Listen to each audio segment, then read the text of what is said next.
अरे यार काय अपशकून अपशकून केलास.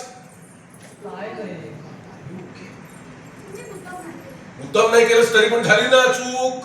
आता या चुकीची शिक्षा भोगावी लागणार तुला. या घरात फक्त प्रेमाचं वर्ष होत नाही तर झालेल्या चुकांची शिक्षा सुद्धा भोगावी लागते, लक्षात ठेव. अरे नको नको शशिकांत, आता कशाला त्या जुन्या प्रथा शोधून काढतोयस परत. आणि जाऊन यांना नवीन सून आहे ना ती. आई नवीन असली तरी तिला शिक्षा भोगावीच लागेल. मोकदमांची परंपरा आहे ही. आजी, शिस्त म्हणजे शिस्त. बाबा म्हणतात ते बरोबर आहे. तिने मुकादमांच्या घरात पाऊल ठेवताना शिक्षेची तयारी ठेवायला हवी. येस, चूक झालेली आहे, शिक्षा भोग. रमा, जा माझी पिढी जाऊन पिठी